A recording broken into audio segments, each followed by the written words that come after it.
Halo, selamat pagi pemirsa dimanapun Anda berada. Apa kabar Anda hari ini? Semoga selalu sehat dan bahagia. Senang sekali saya Firda Brilianti kali ini menjumpai Anda dalam program iBreak, di mana kita akan membahas isu-isu sosial yang terjadi di Kota Pahlawan, Kota Surabaya. Pemirsa, dalam seminggu terakhir ini warga Kota Surabaya sedang ramai memperbincangkan kekhawatiran akan kartu keluarga atau KK yang mereka miliki ini masuk dalam daftar KK yang diblokir. Benarkah seperti itu? Karena nanti akan ada klarifikasi dari pemerintah Kota Surabaya yang diwakili oleh Dispenduk Capil Kota Surabaya bahwa frasa pemutakhiran data warga ini adalah yang benar untuk menggantikan pemblokiran data atau pemblokiran kartu keluarga tidak sesuai domisili warga Kota Surabaya. Untuk itu kita akan segera membahasnya bersama dengan dua narasumber yang telah spesial hadir di studio iNews Surabaya pada hari ini. Yang pertama saya kenalkan ada Bapak Edi Kristianto selaku Kepala Dispenduk Capil Kota Surabaya. Pak Edi, apa kabar? Alhamdulillah baik, Pak. Selamat siang, Pak Firda. Iya, terima kasih sudah hadir Bapak.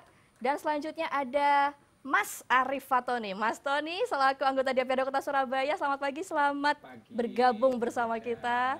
Sehat ya? Alhamdulillah. Baik, sudah cerah semua. Pemirsa, kita akan segera membahas terkait tema pada hari ini, yakni polemik pemutakhiran data warga Surabaya.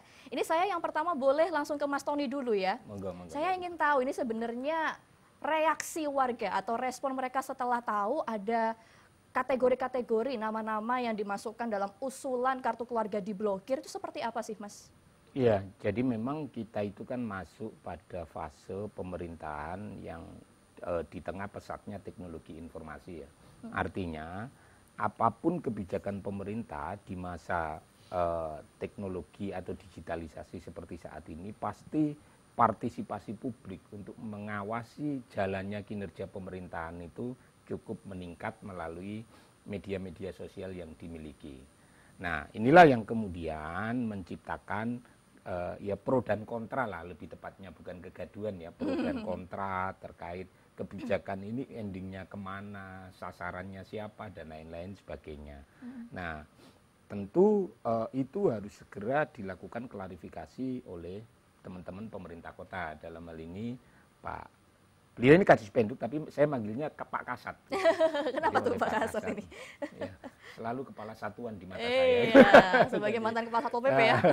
Jadi itu yang perlu diklarifikasi kepada masyarakat agar diskursus itu tidak mengarah ke narasi-narasi negatif yang jauh dari kata yang sebenarnya. Artinya jangan sampai rakyat ini disuguhi distruksi informasi yang kemudian itu diyakini sebagai sebuah kebenaran sehingga mendelegitimasi pemerintahan yang berjalan. Oke, baik. Nah, makanya kami sebagai mitra Dispenduk Capil Kota Surabaya jauh-jauh hari mengingatkan kepada teman-teman Dispenduk, kebijakan ini itu sebenarnya ujungnya baik buat masyarakat Surabaya di masa-masa yang akan datang. Tetapi kalau tidak dikomunikasikan dengan baik di tengah partisipasi publik untuk mengawasi jalannya pemerintahan ini terus mengalami peningkatan, ya ini akan menjadi sesuatu yang negatif. Ya, oke. Nah, itulah kenapa saat itu kami sampaikan ya harus dikomunikasikan dengan benar, kemudian infrastruktur penunjang agar gagasan atau kebijakan ini bisa berlangsung dengan baik, karena tujuannya kan udah baik nih. Ya. Maka pelaksanaannya juga harus baik. Oke. Nah, ini infrastruktur penunjangnya ya harus dilakukan konsolidasi ke dalam lah minimal. Karena apa? Kalau kita ngomong pemutakhiran data warga atau data penduduk, ujungnya itu terletak di kinerja teman-teman kelurahan sekota Surabaya. Nah, oke. Nah, sekarang saya ingin lanjut berarti ya gitu ke Pak Edi. Ini bisa diklarifikasi mungkin Pak dari respon warga yang mungkin takut gitu kakaknya diblokir. Ini apa yang bisa disampaikan dari Dispenduk Capil? Jadi gini, Pak. Pemerintah kota di dalam ini sejak tahun 2023 ya, pemerintah kota di dalam rangka untuk memberikan intervensi di bidang sosial, ekonomi, kesehatan dan pendidikan, itu tentunya kan kita harus mempunyai data yang betul-betul valid terkait dengan warga kota Surabaya. Nah, sementara ini data yang ada di kita itu ketika teman-teman lurah, teman-teman RT RW ke lapangan itu banyak yang tidak ditemui, gitu, yang tidak ada orangnya. Ini saya menyatakan ini bukan fiktif, cuma kita tidak tahu di mana domisilinya. Nah, untuk bisa melakukan ini, maka dilakukanlah verifikasi pemutakhiran data warga ini yang diatur di dalam Peraturan Wali Kota nomor 16 tahun 2023. Itu disebutkan di sana bahwa kelurahan melakukan verifikasi dan pemutakhiran data terhadap warga Kota Surabaya. Di dalam pelaksanaannya, kelurahan dibantu oleh RW dan RT. Dan itu sudah dilakukan sejak tahun 2023 sampai dengan kemarin tahun 2024. Namun kami kan yang bisa yang melakukan verifikasi ini adalah teman-teman kelurahan, karena di perwalinya bunyinya seperti itu. Betul. Nah, kami selaku Dinas Kependudukan dan Catatan Sipil, data itu hasil verifikasi akan digunakan oleh OPD-OPD di dalam rangka memberikan intervensi. Nah, untuk Dinas Kependudukan dan Catatan Sipil itu melakukan pemutakhiran data itu ke dalam data kependudukan kita. Okay. Nah, itu masih, makanya kemarin ketika kita temukan ada 97.000 yang belum selesai itu, saya ini mau data ini mau tak apakan gitu ya. Akhirnya saya sampaikan kepada publik secara langsung untuk mendapatkan respon dan jawaban sekaligus koreksi dari publik melalui partisipasi masyarakat langsung, bahwa data ini yang benar saya itu berada di posisi ini, saya di kelurahan ini, saya sudah sesuai dengan KTP, saya di kelurahan lain, saya sudah pindah ke luar kota. Nah, data-data ini kami perlukan, karena dengan adanya kami blast langsung di website kami, harapan kami dalam waktu cepat bisa selesai. Dan itu terbukti pada tanggal 3, saya blast tanggal 21. 3 Juli gitu ya? Nah, saya naikkan tanggal 21. Tanggal 3 Juli itu sudah ada 27.431 yang melakukan confirm terhadap posisinya. Dan dari 27 itu yang ada yang betul-betul mereka pindah luar kota itu sejumlah 699 dan 27 sudah meninggal. Jadi ada yang meninggal juga itu. Ini kan penting data ini.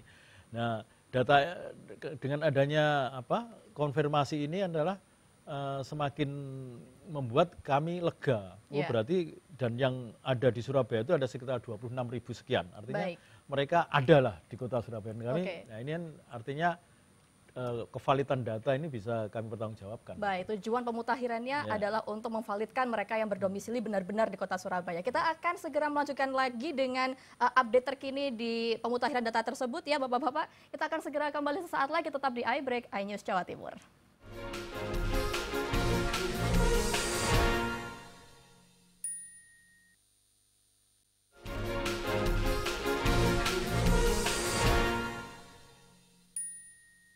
Terima kasih Anda masih bersama kami di iBreak, iNews Jawa Timur. Masih bersama saya Firda Brilianti dan juga Pak Edi serta Mas Tony. Kita masih membahas terkait adanya polemik pemutakhiran data warga Surabaya, pemirsa. Tadi kita sudah membahas terkait adanya konfirmasi dari warga Surabaya yang kemudian masuk nama-namanya ke dalam data warga yang masih tidak jelas begitu ya domisilinya. Ini saya juga ingin konfirmasi juga ke Pak Edi. Ini kalau sekarang update-nya dari 27.000 tadi itu, kan mungkin masih ada juga yang warga-warga yang belum terkonfirmasi begitu ya Pak, atau melakukan koreksi. Ini sebenarnya warga-warga ini kategorinya apa saja Pak yang harus melakukan koreksi data tersebut?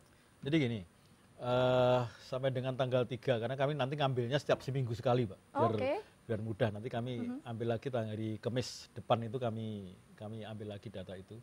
Nah, itu kan kita masih menyisakan sekitar 69.000 ya, 69.600 sekian itu. Nah, itu mereka mengkonfirmasi kalau misalnya alamatnya yang ada di KTP itu sesuai dengan alamat domisili, cukup dengan membuat surat pernyataan tanpa materai ya sekali lagi, karena ini tidak mengandung hukum yang kita cuma ingin konfirmasi aja. Surat pernyataan bahwa mereka alamatnya sesuai dengan KTP diketahui oleh RT dan RW. Dan nanti dilaporkan di kelurahan, nanti kelurahan yang akan input di database kita. Ini harus surat pernyataannya secara langsung tertulis begitu atau bisa secara online? Sudah saja? Ada formnya. Jadi kita kemarin ketika kita sampaikan di pengumuman di website sudah ada formnya, tinggal download, isi, bawa aja ke kelurahan. Terus yang kedua, apabila mereka itu pindah di dalam kota, misalnya rumahnya KTP-nya Surabaya di Rungkut, terus mereka sekarang domisilinya ada di Gubeng.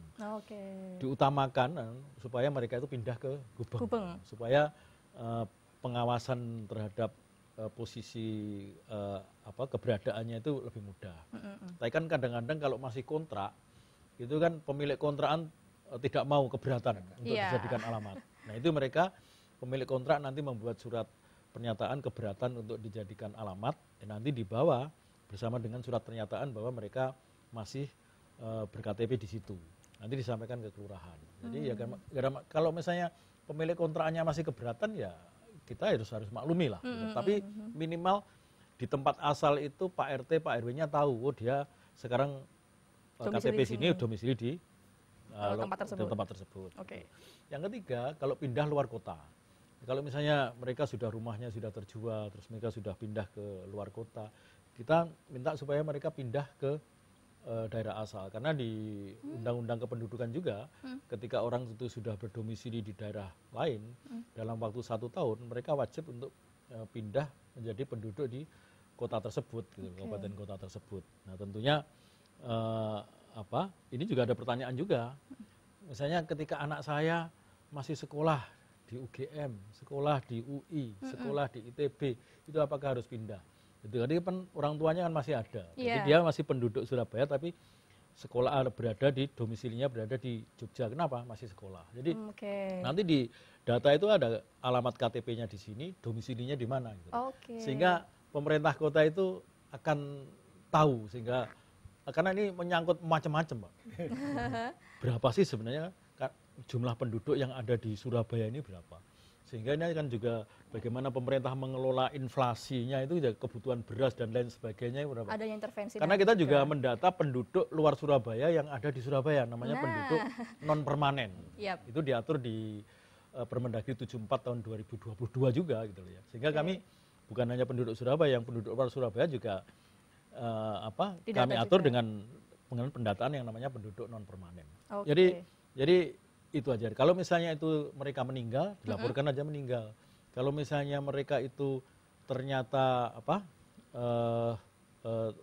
RT di situ tidak diketahui, ya disampaikan aja tidak diketahui. Kan kadang-kadang kan ketika orang meninggalkan itu nggak ngelapor RT-nya, nggak lapor RW-nya, nggak lapor sama pemilik rumahnya, sehingga nggak tahu posisinya ada di mana. Nah ini yang nanti sebenarnya ketika orang yang tidak diketahui ini, harapan kami mereka supaya datang ke kita dan nanti setelah datang, oh iya Pak, saya domisili saya di sini. Sehingga seluruh penduduk Surabaya 3.009.000 ini kita tahu alamatnya di sini, KTP-nya di sini, domisilinya berada di sini. Sehingga pemerintah kota mudah untuk bisa memberikan intervensi apapun. Baik, ini artinya warga yang harus sadar ya untuk lapor begitu. Dengan adanya penjelasan dari Pak Edi, sekarang saya mau ke Mas Tony. Ini adakah mungkin usulan dari DPRD Surabaya atau mungkin Ketua Komisi A begitu ini dalam pemutakhiran data? Iya, kami sempat mengusulkan kepada Pak Kasat beserta teman-teman Dispenduk Capil itu ketika proses pemutakhiran data warga yang saat ini dilangsungkan itu, kami berharap ada bimbingan teknis khusus kepada lurah-lurah sekota Surabaya. Karena di lapangan kami temukan masyarakat Surabaya ini kan masyarakat urban. Artinya kalau mereka mau meluangkan waktu untuk mengajukan permohonan ke pemerintah kota, itu dia sudah berkorban waktu, tenaga. Karena ya rata-rata orang Surabaya itu bekerja. Ini kan kota yang aktivitas 24 jam, kan gitu. Nah, ketika mereka sudah mau meluangkan waktu untuk ngurus permohonan tertentu kepada teman-teman pemerintah kota, kalau kemudian jawabannya tidak sama antara kantor kelurahan yang satu dengan yang lainnya, itu kan kemudian mencoreng wajah pemerintah kota. Di lapangan kan kami temukan ada warga yang sudah inisiatif mengurus. Contoh ya, misal ada kantor kelurahan itu yang tidak memahami ini secara ansih. Ketika ada warga yang datang untuk ngurus bahwa ini alamat kami di sini, dasarnya adalah dasar kepemilikan persilnya Petok D, ternyata ditolak. Oh, harus sertifikat. Nah, tapi di kantor kelurahan yang lain Petok D diperbolehkan sebagai dasar kepemilikan persil. Nah, ini yang begini-begini itu kan akhirnya membingungkan masyarakat. Makanya kami sampaikan sebagai mitra teman-teman Dispenduk pada waktu itu, teman-teman kelurahan ini harus satu frekuensi dulu. Satu. Yang kedua, bikin pedoman juknis secara tertulis. Sehingga siapapun personil yang berada di ujung tombak pelayanan di kantor-kantor kelurahan itu tidak menginterpretasikan secara berbeda. Nah, Agar apa? Agar program ini bisa berlangsung dengan baik. Meskipun ya kami juga sempat mengkritisi munculnya 97.000 warga Surabaya tidak diketahui keberadaannya itu proses pemutakhiran yang dilakukan di awal 2023 itu bahasa kami verifikasi asal gitu. Verifikasi asal sehingga muncul sampai 97.000 ini yang kemudian menimbulkan kekecewaan dari masyarakat. Loh, kami ada. Ya kalau datang ke saya hari kerja Senin sampai Jumat ya saya juga bekerja. Begitu diketok-ketok tidak ada orang langsung ditulisi tidak diketahui keberadaannya. Nah, itu yang artinya dampaknya teman-teman di Spenduk yang sekarang ini ketiban campur. Harus mengatasi kemarahan warga yang disalurkan melalui saluran-saluran yang ada. Saluran teman-teman anggota DPRD, saluran media sosial. Makanya sejak awal kami sampaikan di Spenduk harus mengklarifikasi ini dengan baik, memberikan komunikasi yang edukatif. Karena apa? Ujung dari ini semua itu memang baik bagi masyarakat Surabaya ke depan. Tentu kalau seperti yang disampaikan Pak Edi tadi, kalau kemudian data penduduk kita tidak valid, kemudian kan penghitungan teman-teman pemerintah kota mengenai jumlah kecukupan beras, minyak dan lain-lain itu kan menjadi kemudian karena data primernya keliru, ya pasti kebijakannya pasti tidak tepat gitu sasaran gitu. Karena di hulunya saja sudah keliru, apalagi hilirnya pasti tidak tepat sasaran. Nah, makanya ini harus dikomunikasikan dengan baik. Mengelola kemarahan warga itu ya hari ini dengan mindset birokrasi melayani, ya harus dengan senyuman. Senyummu di hadapan saudaramu itu ibadah. Betul sekali. Ini jadi jangan warga sudah meluangkan waktu, tenaga, pikiran, datang ke kantor kelurahan cemberut Pak, marah pasti. Berarti ini harus ada melayani itu harus tersenyum untuk terus melayani warga. Betul sekali. Cemberut, Mbak Firda. Baik, usulannya BIMTEK untuk menyamakan frekuensi kekelurahan. Satu frekuensi. Baik, Mas Tori dan juga Pak Edi kita akan lanjutkan sesaat lagi. Pemirsa jangan kemana-mana, tetap di iBreak iNews Jawa Timur.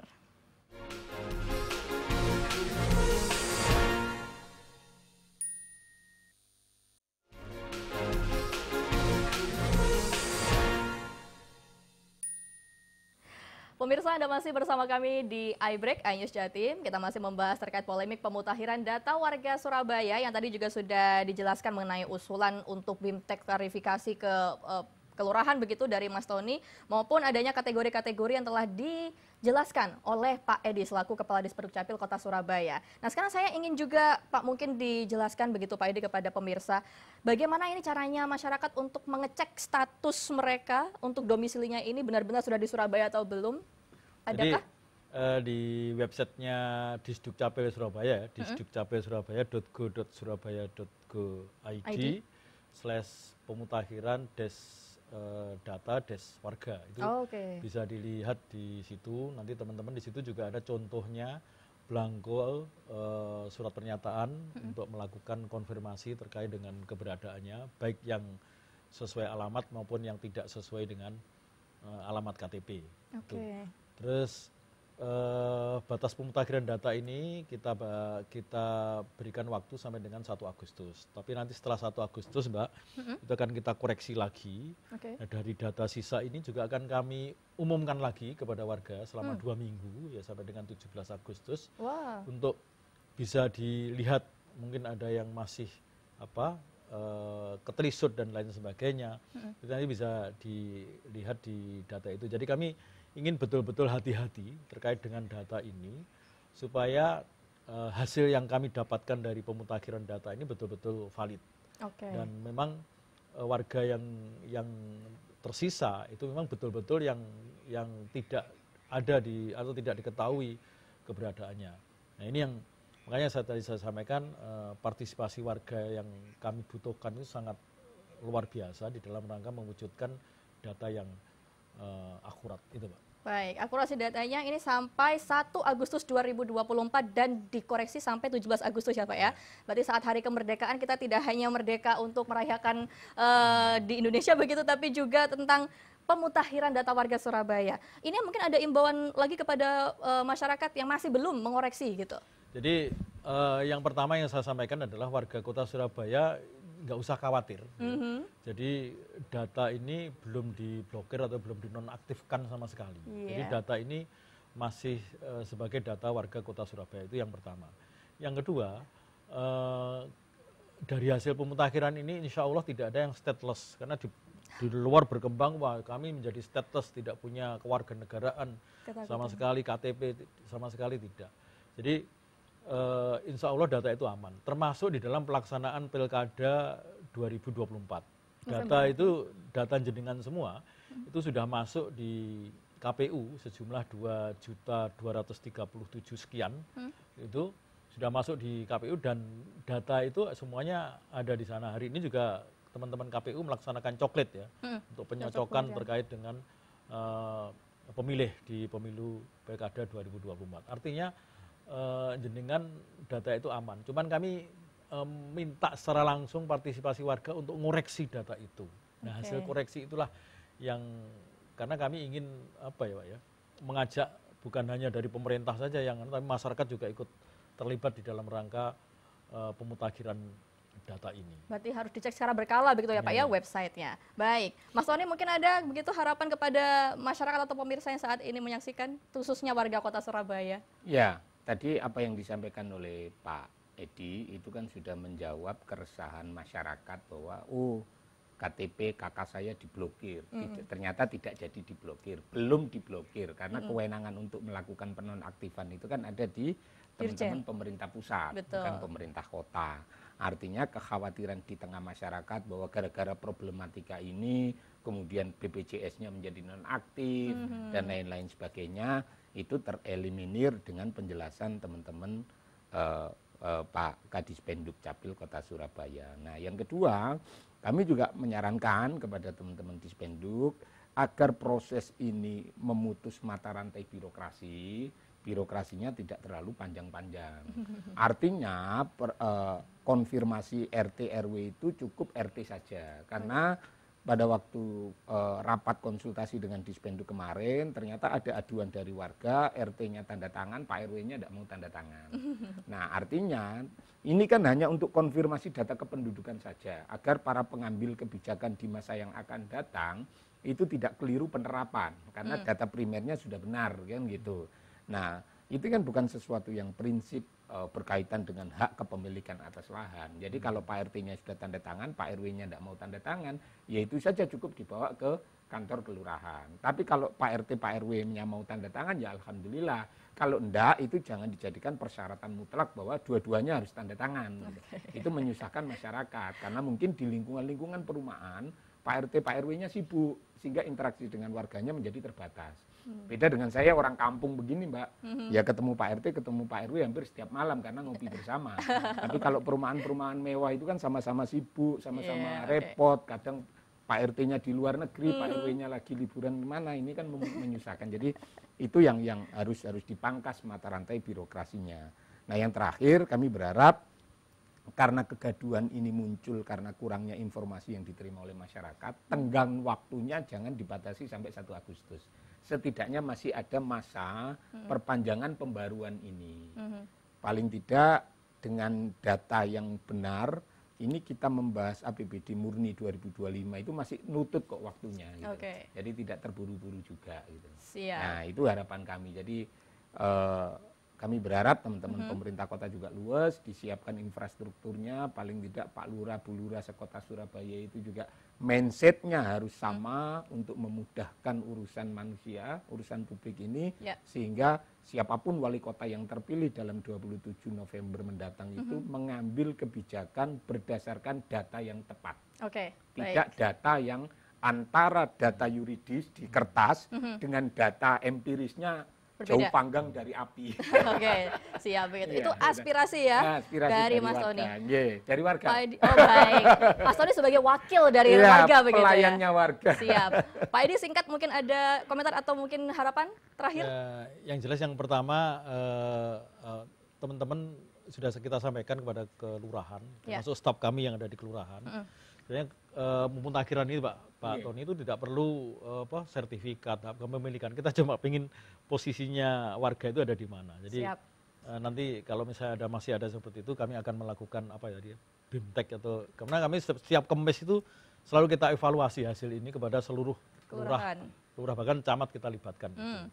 Terus yang kedua adalah